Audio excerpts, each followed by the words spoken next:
Lower maintenance cost is the thing that you need to focus on if you are going to walk into this rental property investment and want to walk out of it smiling, right? How can you decrease your lower and have lower maintenance costs? Well, not surprising, new construction rental properties have been proven within JWB's portfolio to have lower maintenance costs. That should make a lot of sense, right? That's not like me like dropping some earth-shattering knowledge. It's just should be something that makes a lot of sense for you out there. If you have a house that was built in 1940 or you have a house that was built in 2019, which is more likely to have more maintenance costs, right? The older one. Old stuff breaks, right? If you've got a brand new construction house, much less likely that you're going to have what's called deferred maintenance. Deferred maintenance means the things that that are going to happen, mainly that they're very expensive, but the things that are going to happen over time, like things that you don't fix today that could happen later on. Well, you don't have those if it was just built. So obviously that is going to happen. But what a lot of people don't realize is that maintenance costs are also tied to your tenant stay. We're going to get into vacancy costs in just a second here. But you're going to find that you have lower maintenance costs on new construction properties because your residents, tenants, I call them residents because they stay forever, but your residents are going to stay a longer time, which is going to decrease the amount of turnover you have, and that is the big saver of maintenance costs. So let's go get into how people actually justify how can you compare apples to apples for maintenance costs is really what I want to show you here. So this is the typical industry standard way to evaluate maintenance costs. All right, you want to do it on a percentage basis. So you're looking for what's called your maintenance cost percentage, which is just your annual maintenance cost divided by your annual rental income. Okay? Annual maintenance cost over annual income.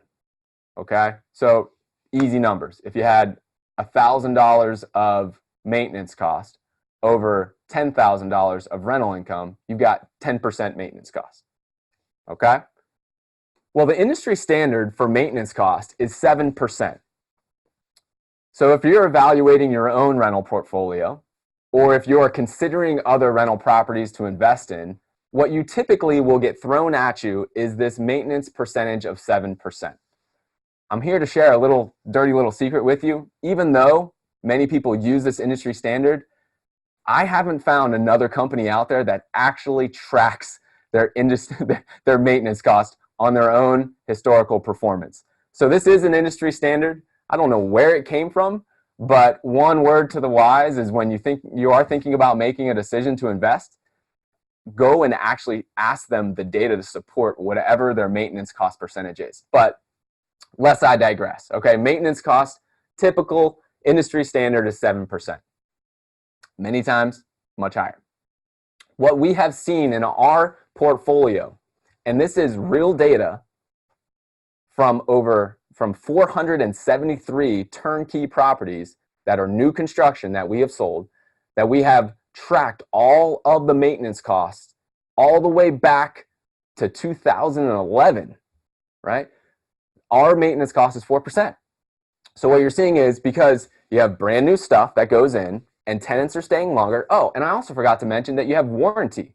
You have warranties in place, right? So if things do break, you've got vendor warranties in place. That absolutely helps offset the cost. So 4% is what we have seen with our real data.